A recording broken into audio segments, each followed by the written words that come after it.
오늘 말씀의 제목을 한번 따라 하시겠습니까? 성령님은 누구신가? 성령님은 누구신가? 도대체 성령님은 어떤 분일까? 이런 제목으로 함께 말씀을 나누기를 원합니다. 우리 지난주 설교 제목 기억하실까요? 지난 설교 제목은 꼭 기억하셔야 되는데, 오순절 마가다락방 성령 충만의 신앙으로 무장을 하자. 오순절 성령 충만의 신앙으로 무장하자. 지금 우리는 순복음 신앙의 12가지 주제를 가지고 주일마다 말씀을 나누고 있습니다. 순복음 신앙, 예수 믿는 거 다 똑같이 다 다를 것이요, 다 같죠. 같지만 순복음 교회는, 순복음 신앙은, 순복음 교단은 어떤 것을 주제로 믿음을 고백하는가? 그 첫 번째가 1, 2, 3 세 가지 전인복음, 전인구원이죠. 한번 따라하죠. 전인구원, 전인구원, 전인구원. 이 전인구원 아닌데, 전인구원, 전인구원. 전인이란 뭐냐면 인간이 가지고 있는 모든 삶의 영혼만 아니고, 육체만 아니고, 삶만 아니고, 인간이 포괄적으로 살고 있는 전인적이다. 영혼과 육신과 삶, 이 모든 것이 종합적으로 구원과 축복의 은혜를 말할 때 전인구원 이렇게 말합니다. 그래서 사랑하는 자의 내 영혼이 잘될 지어다. 인간은 전체적으로 하나님과 관계가 반드시 성공해야 되는 거예요. 그래서 거룩한 주일 예배에 왜 우리가 발견되어야 되느냐, 이 놀람의 축복을 가져야 되느냐, 다른 게 아니죠. 나와 지금 하나님과 온전한 관계가 되어 있습니다. 출애굽기 20장에 내 이름을 기념하는 곳에 내가 강림하여 복을 주리라고 말했거든요. 하나님과 온전한 관계 속에 하나님의 문이 열리는 축복입니다. 내 영혼이 잘 되면 어떤 일이 벌어질까? 범사가 풀려지기 시작을 합니다. 범사의 축복이 풀려진다. 이걸 형통이라고 말하죠. 성경 속의 축복의 단어를 딱 한 단어를 말하면 형통. 한번 따라 하실까요? 형통, 형통, 형통. 형통이라는 단어가 얼마나 중요한 단어냐? 만사가 길이 열려진다는 것이죠. 인생의 문제는 뭐예요? 길이 막히는 거예요. 길이 막히면 아무것도 나갈 수가 없잖아요. 성경은 말하기를 하나님의 축복을 뭐라고 말하느냐? 형통이라고 말한다. 오죽하면 제가 형통이라는 단어가 너무 좋아서 김형통 목사님으로 이름을 바꾼 적이 아주 잠깐 있었다. 그런데 왜 도로 원인치러 왔을까요? 어떤 분이 저한테 통통이라고 부르는 바람에 그냥 형통인데 갑자기 생각이 안 나서 김통통 목사님, 그 이후로 얼마나 통통해졌든지 요즘 살 빼갖고 좀 홀쭉해 되는. 어쨌든 형통이라는 단어를 기억하십시오. 내 영혼이 잘됨 같이 내가 범사에 잘 된다는 이야기는 길이 열린다는 이야기입니다. 그리고 강관할지어다. 우리의 생명은 정말 아주 소중한 것이지만 얼마나 연약한 존재인지 몰라요. 그런데 하나님께서는 우리의 생명이 뭐 하기를 원한다? 강건하기를 원합니다. 기억하셔야 돼요. 강건하기를 원합니다. 예수 믿고 구원받고 하나님 자녀가 되는 백성들에게 하나님은 이 치료의 축복을 약속해 주셨습니다. 제가 여러분 말씀드렸지만 인생의 삶을 살아가면서 웬만한 것과는 울지를 않아요. 누가 잘 울겠어요. 그런데 도무지 감당할 수 없는 축복은 아픔은 뭐냐? 아이가 우는 거라 그랬잖아요. 아이가 울 때, 고통당할 때, 홀로 눈물을 흘릴 때 아이의 눈물을 보면서 어떤 부모가 지가 알아서 걷지 뭘 하지. 없어요. 그냥 아이가 아프면 엄마 아빠는 아픈 거예요. 저도 이때까지 살면서 가만히 보니까 다른 건 내가 그냥 굉장히 잘 참는데 아이의 눈물을 못 참겠더라고. 그냥 눈물이 흘렀더라고. 세상에 어떤 부모가 자식의 고통을 보면서 모른 척 하겠습니까? 창조주 하나님이 자기 백성이 고통당하고 아픔을 당할 때 그만 네가 알아서 해. 그럴 생각 하나도 없습니다. 성경 속에는 출애굽기 20장에 이렇게 말합니다. 너희가 나의 규례와 율례와 법도를 지키면 내가 애굽에 내렸던 그 질병, 애굽에 내렸던 질병은 심판이었거든요. 그 질병이 하나도 너희에게 내리지 아니하리라. 그 얘기는 뭐예요? 하나님의 심정은 자기 백성을 아프게 하고 싶지 않아요. 고통당하게 하고 싶지 않다고요. 병들게 하고 싶지 않아요. 그 거룩한 육체 가지고 고통 속에 살기를 원하지 않아요. 그래서 우리는 치료의 하나님을 믿습니다.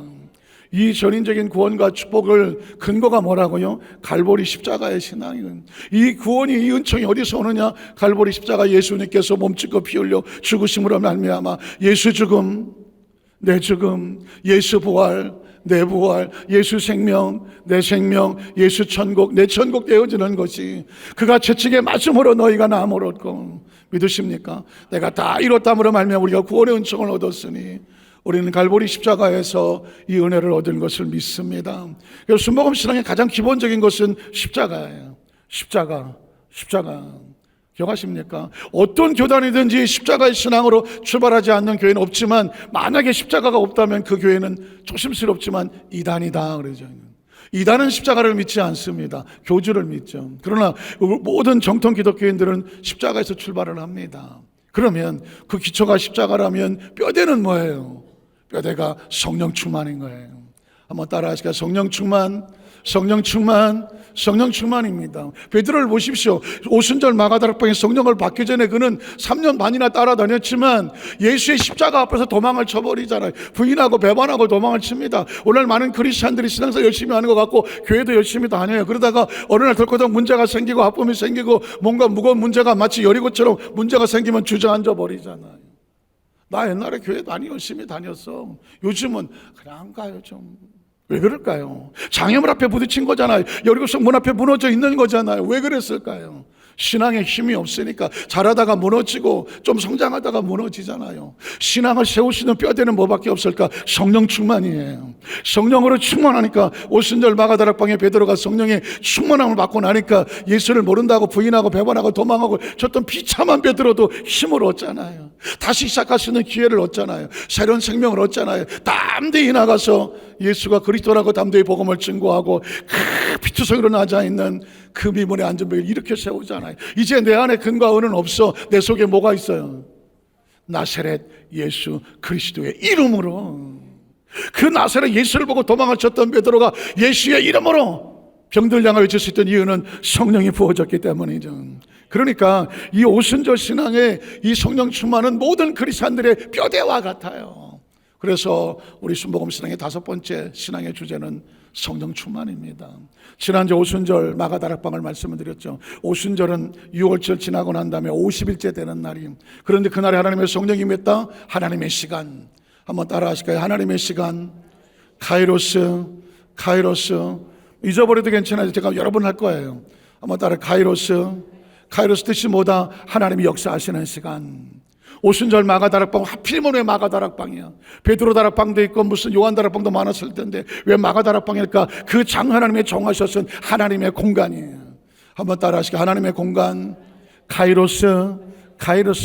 이 땅에 무수히 많은 시간이 있고 공간이 있지만 하나님이 정하시면 카이로스 시간, 하나님이 정하시면 카이로스 공간이 되는 거죠. 그곳에 있던 120문도만, 다른 사람이 아닌 120문도만 성령의 불을 받고 성령이 말하시면 또 다른 방언으로 말하고 서로 하나님의 능력으로 옷 입혀줬습니다. 그런 사람을 카이로스라고 말하는 거죠. 이 땅에 있는 80억의 인구가 있어도 그들은 다 코로나스에 불과하지만 하나님이 정하신 사람은 카이로스가 되는 거죠. 예수님을 구주로 믿으시면 아멘 하시기 바랍니다. 왜 이 예배 장소에 우리가 발견되는 것이 우리의 기쁨인가 감사한가 놀람인가? 이 자리는 카이로스의 시간입니다. 하나님이 역사하시는 시간, 말씀이 선포되는 시간, 찬양이 고백되어지는 시간. 믿으십니까? 그러니까 하나님의 카이로스 시간이죠. 이 공간은 315, 145로 끝나지 않습니다. 하나님이 역사하시는 공간, 카이로스 공간이죠. 지금 이 시간 여러분 예배하는 여러분들은 마치 120문도와 같아요. 지구상에 80억이 넘는 사람과 똑같지 않아요. 여러분은 하나님이 정하신 카이로스, 특별한 존재가 되는 겁니다. 그걸 우리에게 역사하시는 분이 누구다? 성령님. 오늘 그래서 이 성령에 대해서 말씀을 나누기를 원하는데, 이 성령이라고 하는 것은 신학교에서도 몇 년을 공부해도 끝나지 않아요. 뉴마톨로지라고 해서 성령론인데, 저도 석사학위 때 성령론으로 논문을 썼는데 책을 최소한 200권 이상을 가지고 성령의 말씀을 가지고 그 성령 수요로는 성령을 만들어야 되는데 그걸 언제 다 하겠어. 그래서 제가 오늘 아직 최대한 줄여서 구약 성경에 나타난 성령과 신약에 나타난 성령을 했는데, 제가 아까 2부 설교 때 구약에 나타난 성령만 했더니 30분 40분 다 끝났어요. 그래서 오늘은 제가 보아하니 구약 성경 속에 나타난 성령은 이것만 하다 끝날 것 같아요. 그러나 기억하십시오. 성경 속에 성령을 뭐라고 말씀하느냐, 이걸 정확히 아는 것은 중요하죠. 우리 첫 번째로 구약 성경 속에서는 작은 첫 번째로 이렇게 말해요. 창조의 영. 한번 따라하세요. 창조의 영. 여러분, 창조자 하나님을 믿으십니까? 정확하십니까? 이 땅의 종류는 80억이 넘어도 딱 두 종류예요. 창조를 믿는 사람과 창조를 믿지 않고 사는 사람은. 창조를 믿지 않는 사람은 하나님을 믿지 않겠죠. 하나님 믿지 않으니까 자기 존재 자체도 어디서 왔는지를 모르죠. 무엇 때문에 사는지 모릅니다. 어디로 가는 건 더더운지 모르죠. 인문학의 주제가 뭔지 아십니까? 인간이 누구인가 하는 거죠. 철학의 주제는 뭐예요? 인간이 누구냐 하는 것입니다. 모든 종교의 주제는 뭘까요? 인간이 누구인가 하는 것입니다. 왜? 어디서 왔는지를 몰라요. 무엇 때문에 사는지는 더더욱 모르죠. 어디로 가는지는 더 몰라요. 그래서 인문학은 끊임없이 why 질문하는 겁니다. 왜? 그런데 답은 없어요.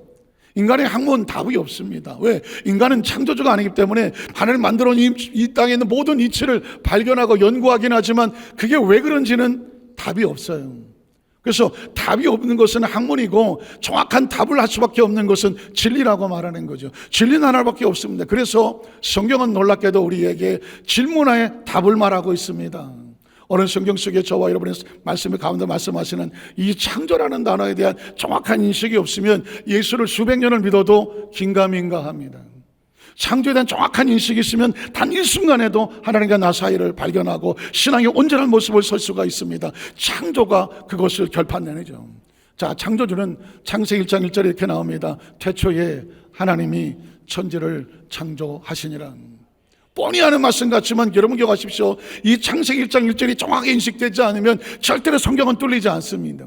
저는 아주 어려서부터 장로교 신앙생활을 했고 이때까지 신앙생활을 했는데 어느 날 저에게 마치 엄청난 마치 패러다임이 바뀌는 것처럼 천지가 개벽하는 것처럼 하나님의 말씀에 대한 눈이 열리기 시작한 것은 창세기 1장 1절이었어. 어느 날 창세기 1장 1절이 보이더라고. 그 전까지는 그냥 태초 하나님 천지를 창조하셨더라 그런 줄 알았지. 믿으라고 그래서 믿었지. 뭐 그렇겠지 뭐 생각했어. 그런데 어느 날 딱 눈을 뜨는데 태초 하나님의 천지를 창조하실 때 이 말씀 한 구절에 온 우주가 펼쳐지더라고. 자, 여러분 말씀드렸잖아요. 태초가 무슨 뜻이냐? In the beginning of the time이다. 시간의 출발이다. 시간 참 재밌습니다. 여러분 혹시 시간에 관심 있는 사람들은 시간에 대한 책들을 살펴보십시오. 제가 최근에 시간에 대한 책을 찾아보다 깜짝 놀랐어요. 우리는 생각하기를 인류 역사 속에서 시간은 하나도 변하지 않는 줄 알았잖아요.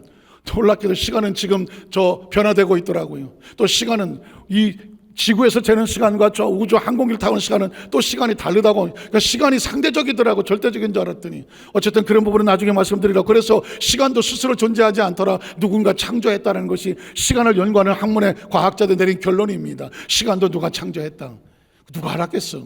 창세기 1장의 태초에 In the beginning of the time 시간의 처음 출발에 그 다음에 하나님이 천지가 뭐라고요? 스페이스라고 말했잖아요. 스페이스는 뭐예요? 우주란 뜻이거든요. 공간이란 뜻이거든요. 우주 공간이 아무리 넓어도 그 공간은 3차원이거든요. 시간이 흐르고 있는 3차원이거든. 우리가 살고 있는 우주는 3차원입니다. 시간과 공간의 제한을 받고 있죠. 저와 여러분의 시간과 공간을 떠나면 이 지구상에 우주 안에 살 수가 없습니다. 성경은 우리에게 이렇게 말하는 거죠. 태초, 시간, 천지, 공간, 이 천지와 공간, 시간 3차원의 세계를 어떻게 했다? 창조했다. 창조의 뜻이 뭐예요? 국문학적으로 무에서 유라고 말하잖아요. 우리는 창조라는 단어를 인간이 쓸 수 있나요? 없나요? 아무도 쓸 수 없어요. 왜냐하면 우리는 창조주가 아니고 피조물이기 때문에 그렇습니다. 피조된 존재는 자기가 존재한지도 모르는데 다른 걸 어떻게 창조하겠어? 우리 스스로도 내가 창조한 존재가 아닌데. 그런데 성경은 창조라는 단어가 창세기 1장에 딱 나온단 말이죠. 창조의 뜻이 뭐라고요? 무에서 유를 통제하는 거다. 무가 뭐예요? 인간은 무를 이해하지 못합니다. 누가 무에 대해서 얘기해 보시겠어요? 옥스퍼드 케임브리지를 나오면 무를 이해할까요? 모릅니다. 근데 유는 알겠어. 존재 눈에 보이는 게 다 유인데 감각으로 만져진 게 유다고. 근데 유가 어디서 있었느냐 모르겠다고. 없었던 게 생겼다고. 그게 무유. 없었던 것을 무라고 말합니다. 그 무는 3차원에 없었다는 거죠. 그걸 창조라고 말합니다. 그러면 그게 누구냐? 그 존재가 창조주가 누구냐? 하나님. 한번 따라하시죠. 하나님. 인문학은 답이 없지만 하나님 성경은 우리에게 그가 하나님이다. 그가 창조주다. 지금 우리 시간 속에 살고 공간 속에 살고 이 3차원의 세계에 살지만 그러므로 우리의 존재 자체 생명은 누가 만들었다? 하나님. 믿으십니까? 여기까지 오면 여러분이 알고 있던 고금동선을 막론하고 우주 전체 인간의 존재에 대한 시간과 공간의 어떤 그 비밀을 알고 싶었던 모든 관통을 하는 거예요. 이걸 알지 못하고 떠나가는 이때 지구상에 살았던 수천억의 사람들은 모르고 갔습니다. 적어도 이 정도도 알지 못하고 산다고 하는 건 인간으로 태어난 건 허망한 거죠. 자, 그러면 우린 창조를 알았어. 그러면 하나님은 뭐예요? 하나님의 영은 창조와 무슨 의미가 있는 거예요? 2절에 보니까 땅이 혼돈하고 공허하고 흑암이 깊음 위에 있어. 이걸 혹시라도 영어 단어에 보면 케이오스라고 말하잖아요. 카오스라고 말. 케이오스, 카오스가 뭐예요? 완전한 무질서, 혼돈을 말할 때 카오스라고 말하죠. 카오스, 이런 무질서, 혼돈한 거예요. 법칙이 없어요. 원리가 없어요. 이거 도무지 종을 잡을 수가 없다고요. 그런 우주 질서, 이 혼돈한 상태, 무질서 가운데에 누가 등장합니까? 하나님의 영이 등장을 합니다. 한번 따라하시죠. 하나님의 영, 하나님의 영, 하나님의 영. 엄청난 케이오스, 엄청난 카오스의 무질서 혼돈 가운데에 하나님의 영이 없다고 하면 이건 존재 의미가 없는 거예요. 이 하나님의 영이란 여기서 들쩍 나옵니다. 하나님의 영이 수면 위에 뭐 하셨더라? 운행하셨더라. 제가 엄청나게 이 부분을 설명을 했습니다. 그리고 저는 이 부분에 이런 말씀이 나오면 흥분을 해요. 그래서 제가 아까 구약 성경만 하다가 끝났어. 왜냐하면 이건 저와 여러분의 존재 자체, 우주의 존재 자체, 그리고 이 땅의 생명의 모든 존재 자체가 어떻게 가장 기본적인 원리야. 가장 기본적인 원칙이야. 가장 기본적인 우리가 알고 있어야 될 생명의 존재 근거라고요. 이걸 알지 못하면서 뭘 살아간다고 하는지 이해가 되지가 않는 거예요. 그러니까 제가 이 부분에 제가 흥분할 수밖에 없는 거예요. 제가 눈깔이 좀 커지지 않았어요? 눈동자가 막 커지고 막 호평수가 커져갖고 흥분하지 않아요? 저는 이 부분에 건드리면은 저는 뭐 정신을 못 차립니다. 왜냐하면 이걸 모르고 어떻게 사냐고. 제가 오늘 말씀드린 것 중에서 하나님의 영이 수면 위에 운행하시더라. 운행이란 단어를 영어로 뭐라고 말한다고 드렸죠? 제가 두 가지 영어를 발견해서 하나는 뭐냐면 후보링이라는 단어를 쓴다. 후보링이라는 그냥 마치 경찰이 순찰하는 것처럼 우주를 떠돌면서 순찰한다는 그런 의미처럼 운행하고 움직인다, 그런 의미를 가지고 있어. 근데 그거 가지고 안 돼. 70인역이라는 곳에 보면 운행이라는 단어를 뭐라고 썼냐면 인큐베이터라고 썼어요. 인큐베이터. 자, 아마 여러분에게 잊어버릴만 하면 수도 없이 얘기할 거예요. 왜냐하면 이게 가장 기본이기 때문에 그래요. 인큐베이터의 뜻이 뭐예요? 혹시 아세요? 인큐베이터? 혹시 인큐베이터에서 자라나신 분 계세요? 일찍 손 드신 거예요? 아니에요? 인큐베이터는 보통 뭐 7달 반, 8달 미수가 조수가로 태어나갖고 어머니 뱃속처럼 인공 자궁처럼 기계를 도움을 받아서 성장하는 거잖아요. 그게 인큐베이터예요. 그래서 제가 찾아봤어요. 인큐베이터는 뭐 하는 거야? 인큐베이터를 찾아봤더니 제가 알고 있던 대충 알았던 거하고는 전혀 달라요. 인큐베이터는 아이가 태어나서 그냥 잠시 머무는 숙소가 아니더라고. 인큐베이터에 들어간 아이는 이 아이를 위해서 인큐베이터에서 뭘 하냐면 온도를 조절해. 어머니 뱃속과 같은 온도를 조절해. 아이는 스스로 온도를 조절할 능력이 없어. 온도를 조절해 주더라고. 거기에 적당한 습도를 갖다가 이 아이가 피부가 연약하기 때문에 습도를 공급해 주더라고. 뿐만 아니라 온도와 습도뿐만 아니라 이 아이에게 적당한 산소를 공급하더라고. 산소를 공급해. 그러니까 이 아이가 잘 자랄 수 있도록 모든 기간에 온도, 습도, 산소 필요한 모든 것들을 이 아이를 잘 보호를 하더라고. 그래도 다 살아나지는 못해. 그럼 어쨌든 간에 그게 인큐베이터더라고. 왜 성경은 하나님의 성령께서 이 우주 가운데 운행을 한다, 인큐베이터를 한다? 대충 의미는 알겠는데 의도를 잘 모르겠더라고요. 도대체 인큐베이터 뭐 하는 건데? 제가 지난 금요 철예배 때 우리 성도들에게 질문했습니다. 여러분 기억을 더듬어 보세요. 우리가 어머니 뱃속에 태어났을 때에 얼마 있었나요? 혹시 또 모를까 봐 또 기억이 안 나서 몇 개월 있었나요? 전 절대 어려운 질문 하지 않아요. 이런 것도 대답해야 되나 내가. 10개월 동안 있어요. 10개월 동안. 더 있어도 힘들어요. 미리 나와도 힘들고. 자, 10개월 동안 어머니 뱃속에 이 태아가 있었어. 자, 물을게요. 그 태아가 어머니 뱃속에서 어떻게 살았을 것 같아요? 이거 지금 남의 얘기 아니라 저와 여러분 이야기예요. 어머니 뱃속엔 뭘로 채워져 있어요? 태아 속에는 양수가 채워져 있어요. 양수가 뭐예요? 물이야. 그러니까 태아는 지금 어머니 뱃속에 물 속에 있는 거예요. 그럼 우리가 무슨 어류가 아니잖아. 아감이 있어요? 아감이? 아감이 없잖아요.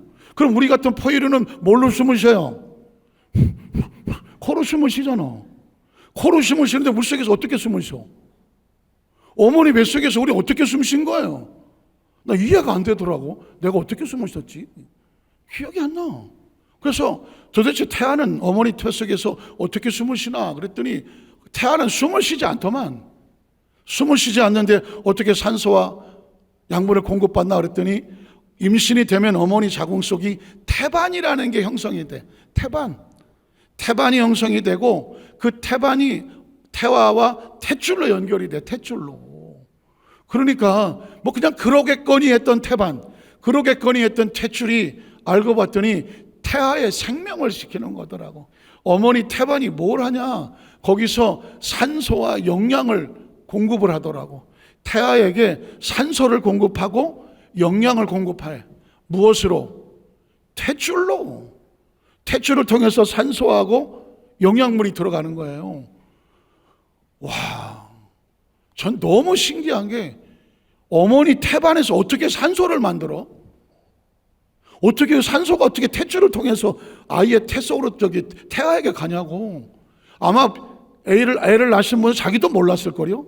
자기들의 그 어머니들의 자궁 속에서 태반이 생겨서 태반은 알았겠지. 거기서 산소가 나오고 영양이 나올 거 혹시 아셨어요? 모르지 뭐.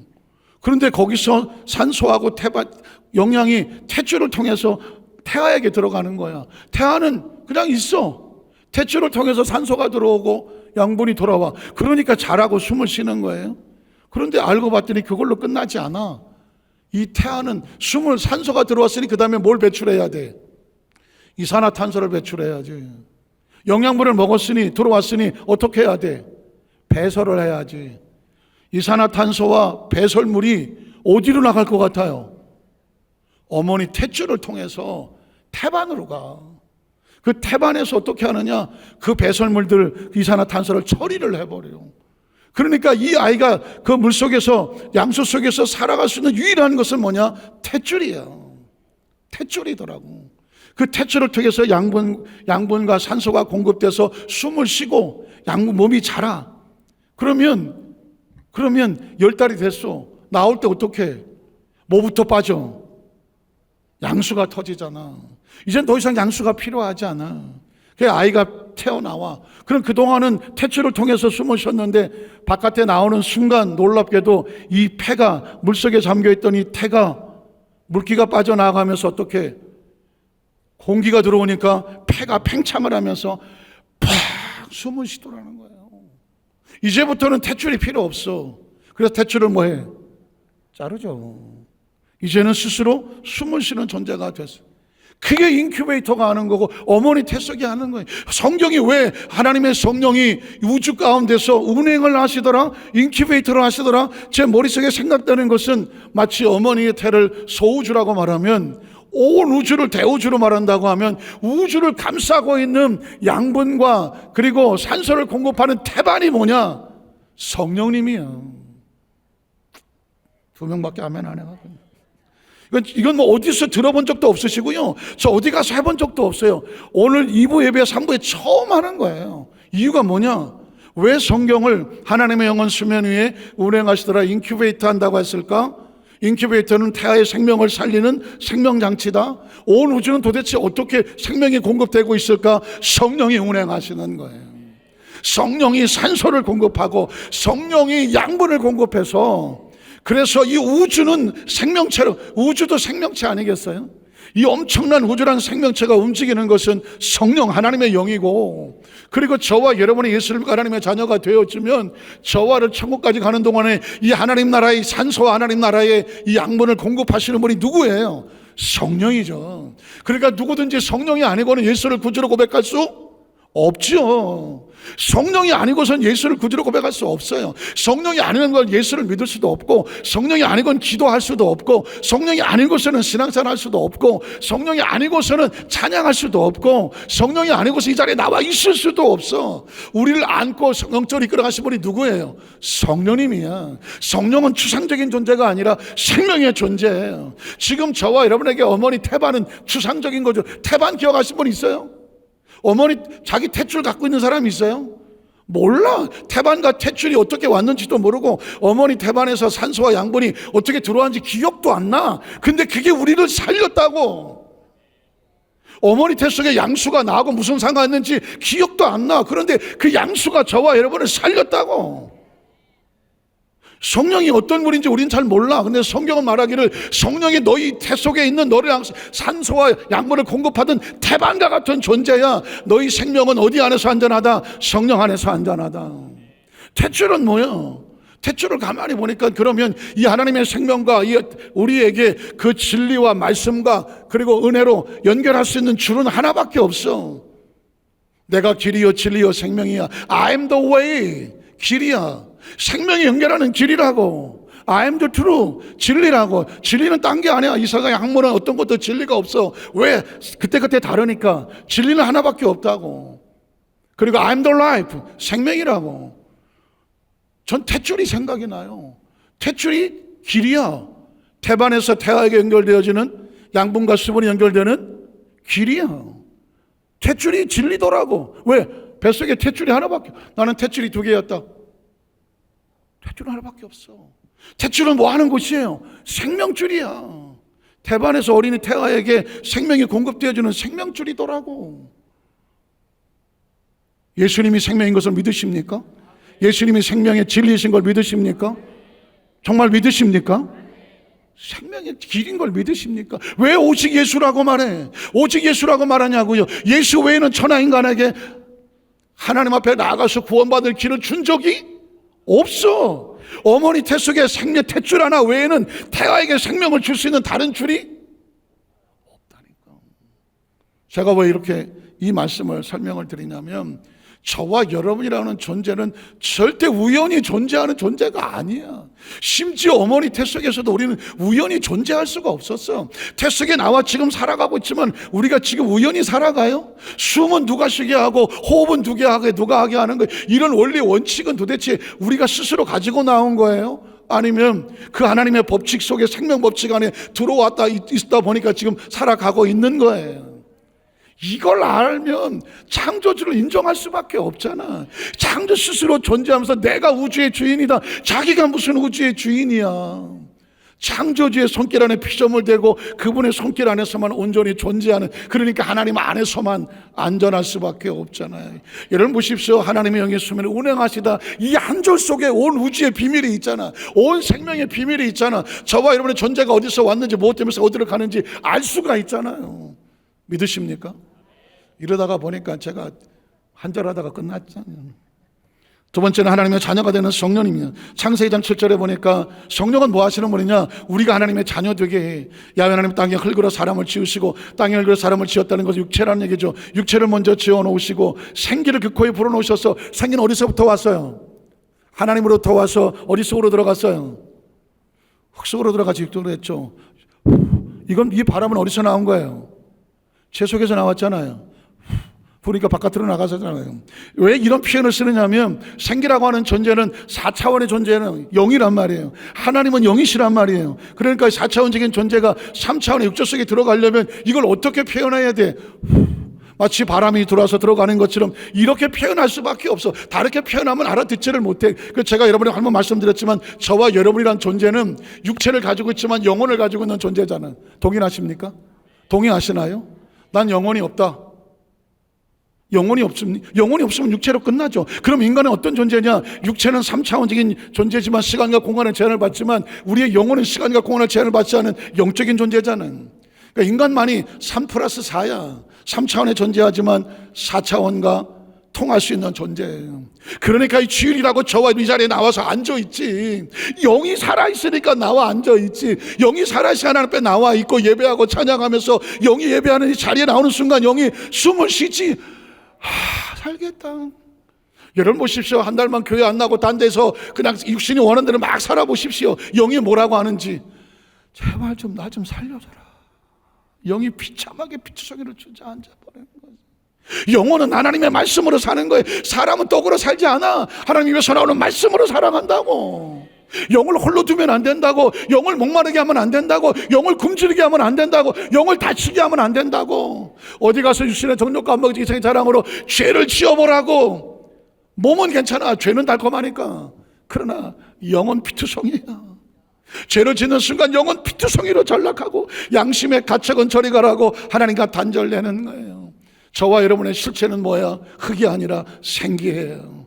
한번 따라 나는 하나님으로부터 이어져 나온 생기입니다. 생기입니다. 생기야. 저와 여러분이 생기라고.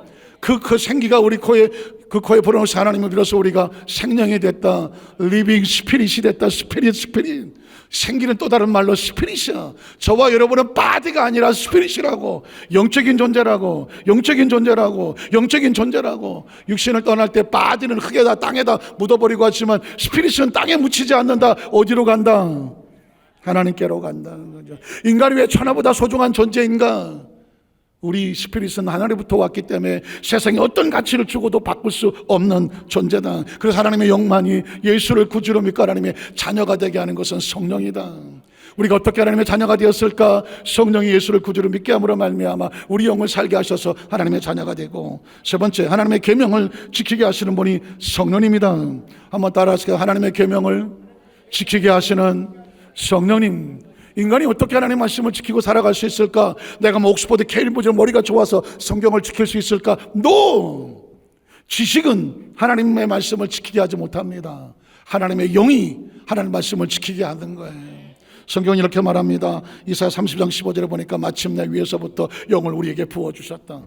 위에서 영을 부어주시기 우리 속에 영이 있어요? 없어요? 없지. 영이 없으니까 부어주신다고 하잖아요. 왜 인간에게 영이 없었을까? 아담과 하와에게 처음에 때 생기를 분명히 주셨는데, 기억하시는 것처럼 아담과 하와가 하나님의 금하신 선악과를 따먹었다. 선악과는 또 다른 의미로 주권이라고 말했잖아요. 하나님께서 우리에게 요구하시는 딱 하나밖에 없어. 주권. 한번 따라하시죠. 주권. 세상에 어떤 부모도 자식을 사랑하지만 자식이 부모의 주권을 넘으면 그때는 관계가 깨지는 겁니다. 엄마 아버지가 나한테 해준 게 뭐가 있어요? 나 혼자 컸어요. 난 엄마 아버지 나 필요 없어요. 뭘 갖다가 부인하는 거예요? 부모의 주권을 부인하는 겁니다. 있을 수 있어. 서운하고 섭섭할 수 있겠지. 안 맞을 수 있겠지. 그러나 어느 순간에 자식이 절대로 하지 말아야 될 것은 엄마 아버지가 나한테 해준 게 뭐가 있어? 난 나 혼자 스스로 컸어요. 이건 벌써 부모의 가슴의 못을 받는 거예요. 마찬가지예요. 하나님이 나한테 해준 게 뭐가 있어요? 나요. 이때까지 혼자 살아왔어요. 내가 뭐 이제 뭐가 하나님 필요해요? 이게 아무것도 아닌 것지만 하나님께서는 하나님의 주권을 상실하는, 주권을 부인하는 거거든요. 하나님 다른 거 다 하나 없어요. 내가 너의 창조주다. 내가 너의 주인이다. 내가 너를 위해서 내가 모든 것을 준비하고 너를 탄생하게 만들었고 너를 살게 했고, 너의 미래도 사실은 내가 너희가 원하는 그 가장 멋진 모습을 만들기를 내가 원한다. 이게 하나님이야. 이게 아버지라고. 이게 창조주라고. 우리가 예수를 믿는 건 종교가 아니라고. 예수를 믿는 거 다른 사람 거룩하게 이런 거 아니라고. 지옥 가기 싫으니까 뭐 아니라고. 원래 자기 위치를 찾는 거라고. 부모와 자식 관계가 올바로 채워지는 것처럼 창조주와 피조물의 온전한 관계가, 이 서열이, 이 순위가 정확하게 찾아지는 게 그게 신앙이라고. 믿으십니까?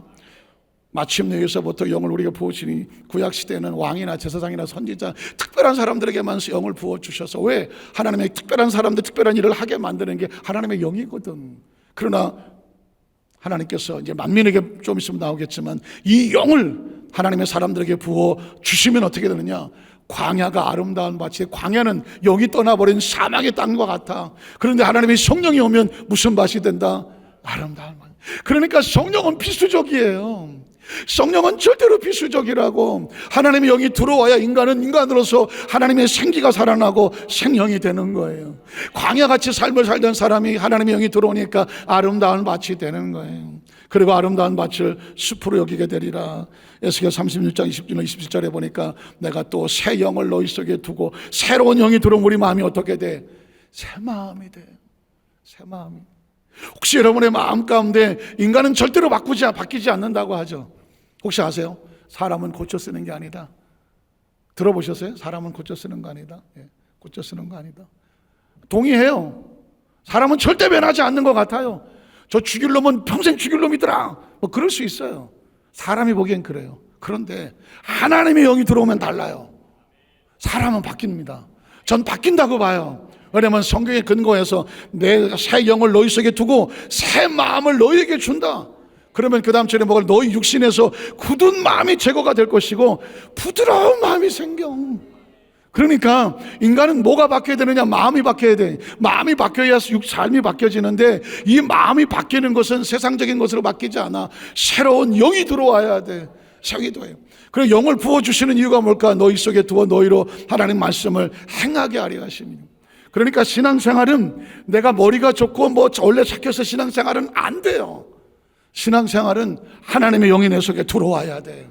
성령을 받아야 돼. 영이 들어와야 말씀을 지킬 수 있는 마음이 생겨나고, 그리고 그 말씀으로 지키게 함으로 말미암아 하나님과 동행하게 돼. 저는 이 부분을 볼 때마다 사실은 제 성격은 굉장히 급해요. 급하고, 그 다음에 뭐 외형적이다가 보니까 뭐 운동하고 뭐 태권도하고 학기도 하고 뭐 운동하고, 군에서도 뭐 특수부대 있고, 그리고 뭐 교관하고 부대장하고, 그러니까 뭐 교육시키고 이러다가 보니까 처음에는 뭐 그 교육시킬 때 뭐 소리도 지르고 뭐 그냥 뭐 해도 군 빠따도 치고 훈련도 시키고 멀차려주고 했지만, 어느 정도 하다가 보면은 그것도 다 힘들어. 딱 그냥 인상만 쓰면 돼. 그래밖에 못해? 안다. 똑바로 해. 그래. 야, 나도 힘도 없다. 야도 안 치른다. 그냥 인상만 쓰면 돼. 그냥 하다 그래. 그렇게 군대 생활을 60개월 했어요. 그러니까 뭐 휴가를 나와서 있으면, 제 동생 둘이 있으면은 물이 여기 있어도 야, 물 좀 줘라. 덤비더라고. 아, 큰아빠 물 거기 있잖아. 줘 좀. 알았어.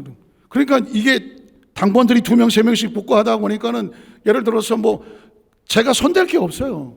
밥 갖다 놓고 물 갖다 놓고 치우고 뭐 다 하고 다. 그렇게 뭐 기계적으로 움직였단 말이에요. 그게 이제 군에 딱 나와서도, 바깥에 나와서도 머릿속에 그런 게 박혀 있다가 보면 아주 교만하지 뭐 도도하고 뭐가지 빳빳하고, 이게 바뀔 것 같아요. 야, 기도원에 올라가서 3일을 금식하면서, 하나님, 난 이대로는 못 삽니다. 성령을 부어주십시오. 성령세를 부어주십시오. 장로교에서 일어나서 성령에 들은 적도 없어. 나는 어렸을 때 보니까는 장로교 목사님께서 성령은 기억은 나더라고. 나중에 축도하실 때 하나님 아버지의 뭐 무한하신 예수님의 극진한 사랑하심과 보혜사 성령님 감화, 감동, 교통, 교제, 극진, 내주하심, 뭐 그걸만 생각이 나. 근데 그게 뭔지 난 몰랐어. 성령님이 창조영인지도 몰랐고, 성령 인격적이신 분도 몰랐고, 성령 세례가 있는지도 몰랐고, 성령 충만 받아야 되는지도 몰랐어. 나는 그냥 열심히 성경 읽고 교회 다니고 이러고 봉사하고 그러면 이게 예수 믿는 건 줄 알았지. 그게 다인 줄 알았지. 뭐 남들도 다 그런 줄 알았지. 예수 먹게 오니까 이게 뭐 시야가 달라. 하나님이 좋으신 하나님이더라고. 난 우리 아버지가 더럽게 무서워갖고, 난 아버지는 다 무서운 줄 알았어. 나는 하나님을 아버지라고 해서 아버지도 또 웬만한 아버지 갖고 안 되겠구나. 어렸을 때 교회 나올 때 보면은, 난 주일날 들어올 때 고개 숙이고 들어와서 천장에서 뭐 안 떨어지나 뭐 일주일 동안 해놓은 짓거리가 있어갖고, 혹시 또 맨 뒤에 앉아갖고 그냥 쪼그리고 앉아서 1시간 내내 회개만 하고 주여 저기로. 그리고 조금 난 것 같으면 다시 또 한 주간 또 사는 것처럼 살고. 그러니까 신앙생활이 이게 보통 힘들고 어려운 게 아니었어. 그런데 성령 좋으신 하나님, 성령 세례, 성령 세례에 대해서 알고 나서 7년이 걸렸어. 왜? 필요성을 몰라. 어느 날 내가 이렇게 살면 절대로 안 되겠다. 하나님, 저 성령 세례 좀 주세요. 스스로 기도원에 올라가서 스스로 금식하고 하나님 앞에 엎드려 기도하는데 한번 기다려도 성령이 안 와. 그래서 그냥 3일 금식하고 대성전 바닥에다가 은박지 깔아놓고 오리털 바깥 같은 거 침낭독에 들어가서 배는 고프고 아이고 죽겠네 이러고 앉아있는데, 갑자기 마음속에 야, 기도하러 가자. 마음속에. 그래서 그 1월 달에 그 기도원 그 기도굴에 그 얼마나 춥냐고, 그냥 시커먼 데 들어가서 앉아갖고 자, 기도, 하나님이 성령을 나게 달라고 기도를 하는 거예요. 이대로는 안 되겠다고, 이 성격 가지고 이렇게 못 산다고, 성령이 내가 하나님 일을 해야 되느냐고, 사역을 해야 되냐고, 성령을 부어주 표적을 달라고 막 기도를. 그런데 제 머릿속에 그 전에 성령 받았던 사람들 뭐 부흥사들 이런 분들 보니까는 막 성령이 불이 와서 빵 그리고 막 떼굴떼굴 굴르고 회개하고, 막 어떤 사람은 얼마나 난리를 쳤든지 보니까는 성도들 다 도망가고 혼자 바닥에 뒹굴고 있더라고. 막 그 부인만 앉아갖고 저거 미쳤나 싶어서 막 쳐다보고 있고, 뭐 그런 간증들도 많이 봤기 때문에, 야, 난 성령세 난 어떻게 받나, 나도 성격이 보통이 아닌데 난리 났다. 그래서 오산의 대성령 그 바닥에서 난리치면 큰일 나니까, 그래서 아마 기도굴에 혼자 들어갔는지도 몰라. 근데 제가 받은 성령은요, 놀랍게도 너무 따뜻했어요. 갑자기 그 추웠던 기도골에서 따뜻한, 마치 모닥불을 핀 것처럼 따뜻한 온기가 와서 저를 감싸더라고. 야, 이제 뭔가 오긴 오는가 보다. 좀 있으면 막 불 받겠구나. 막 불은 안 오고 따뜻함이 오더라고. 그리고 뭔가 포근함이 오는, 뭐 위로와 은혜가 오며, 뭐 아시겠지만 성령 세례 받을 때 지나간 과거에 대한 그 모든 회개가 통곡이 되고 하늘에 엎드려야 되고, 그 은혜에 감사하고 방언이 터지고, 와, 그 추운 겨울에 나왔는데도 따뜻하니까 마음이 훈훈하고, 이 엄청난 비밀을 알고 이제 오산의 대성전 기도원에 이제 바닥에 돌아와서 침낭 속에 들어가서 금식만 끝나면 이제 보식해야지 이제 이러고 앉아 있는데, 야, 귀신이 귀신같이 알아. 어떤 시커먼 사람이 오더니 나를 발로 차더라고. 발로 펑펑 차. 이렇게 빼봤더니 어떤 시커먼 사람이 와서, 그거 내 자리야. 뭐 내 자리야? 여기 침낭 아까부터 있었는데. 와, 갑자기 훅 하고 올라와. 아, 내가 기도골만, 아까 조금만 기도골만 늦게 갔었으면 이걸 그냥 벌떡 일어나서 한바탕 하는 건데, 이게 하나님의 성령을 주시는 은혜가 있어. 그 따뜻함이 오니까 발로 걷어차는데, 이게 나를 시험하는구나. 그래갖고 죽은 놈처럼 아무런 반응을 안 했어요. 그냥 외대 걷어 더 차더라고. 뻥뻥 차. 밀어라 맞죠. 그냥 가만히 있었어요. 그랬더니 좀 있다가 에이씨 가더라고. 가고 나니까 우리 어머니가 옆에서, 아이고 잘 참았다 야. 왜냐 우리 어머니 내 성격을 아니까 일어나서 한바탕 할까 싶은데, 잘 참았다. 잘 참긴 아무 힘도 없어. 마음이 벌써 다다. 그리고 나서 6개월 동안 화를 낸 적이 없어요. 제가 늘 화로 살았거든요. 야, 좀, 시키더니 정말 마음에 안 들어갖고 6개월 동안 한 번도 화를 안 냈어요. 어떻게 알았느냐? 6개월 만에 저희 막내 동생한테, 야, 물 좀 줘라. 나 습관처럼 그랬더니, 그런 오빠 갖다 먹어. 좀 줘. 근데 그 생각이, 나 6개월 동안 한 번도 이런 표정과 이런 말을 해본 적이 없는데, 좀 줘. 그때 딱 치고 오는 게, 1월 달에 성령세를 받았는데 6월 말에 가서 내 마음에서 내 감정이 나오더라고. 지난 6개월 동안 내 감정이 없었던 거예요. 성령이 통제하고 집에 가서 어떤 것도 그냥 대은혜로 살았던 거예요. 그때 제 머릿속에 주는 게, 앞으로 너는 많은 어떤 일을 만나게 될 때 이제 네가 스스로 판단하고 너의 성격과 행동과 말과 했던 것들을 네가 한번 스스로 조심하고 살아봐. 그래서 이제는 내가 혼자 이 성령님을 의지하고 살아야 되는구나 하면서, 그때 이후로는 제가 지난, 이게 뭐 한 40년이 넘었는데 그 성령이 이끌고 여기까지 오신 것 같아요.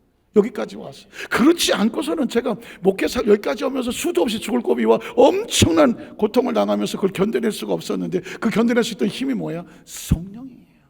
성령. 내가 새 영을 너에게 주면 네 마음이 새 마음이 될 것이고, 육신의 굳은 마음을 다 제거하고 부드러운 마음을 줄 것이다. 이건 하나님이 아셔야 돼. 제가 지난 그 며칠 예배 때 우리 성도들에게, 사랑하는 부모님들, 부모의 사명은 뭐냐? 아이들을 반드시 성령 세례 받는 데까지는 하시라. 저 어렸을 때부터 어머니한테 하도 끌려다녀갖고 웬만 다 가봤어. 어린 나이에 내가 왜 이렇게 끌려다니나 막 그냥 이런 엄마를 만나. 성령세례 받는 사실은 기도원 가자 그래갖고 끌려간 거거든. 그런데 성령세례를 받고 나니까 놀랍게도 그 이후에 어느 부모도 나를, 어머니도 나를 이래라 저래라 할 필요 없어. 스스로 알아서 하더라고. 스스로. 우리 아이가 염려되고 걱정되고 그러거든. 성령세례 받는 데까지 부모가 끌고 가서, 그런 성령세례 받게 하세요. 그 다음에 성령세례 받으면 하나님의 새 마음을 주시고 새 영을 주시고 그의 심령을 끌고 가서 하나님 작품으로 만들어갈 것을 믿습니다. 조심스럽지만, 그래서 저는 우리 여덟만교회 성도들에게, 순복음교회 성도들은요 반드시 자식들을 순복음교회 재직이 되게 만들어야 돼. 순복음교회 집사를 만들고, 순복음교회 권사를 만들고, 순복음교회 안수집사만, 순복음교회 장로를 만들고, 순복음교회 사역자들을 만들든지, 여러분 이 꿈을 가지고 기도하세요. 제가 지난 금요일에 처음 그런 말을 해봤어. 처음 교회학교 유아유치부 그 헌신 예배를 드리는데 아이들을 보니까, 저 아이들이 우리 교회 미래에 일꾼들이 됐으면 좋겠다 이런 마음에 소원이 넘쳐나더라고요. 왜 그렇게 하느냐? 전 장로교 출신이라서 성령 없이 신앙생활하는 게 얼마나 피투성인지 알기 때문에 우리의 자녀들에게 다시는 내가 겪은 고통을 겪게 하면 안 되잖아. 그러므로 부모가 해야 될 것은 자녀는 반드시 순복음교회 교회 성도들 되게 하시고 그 교회에는 세직들이 되게 하시고 성령 세례 받게 하셔요. 그래야 우리가 떠나고 자녀들이 그 다음 절이 끌어가더라도 그 아이들은 누가 이끌어간다? 성령님이 이끌어가셔. 성령님이 이끌어가셔.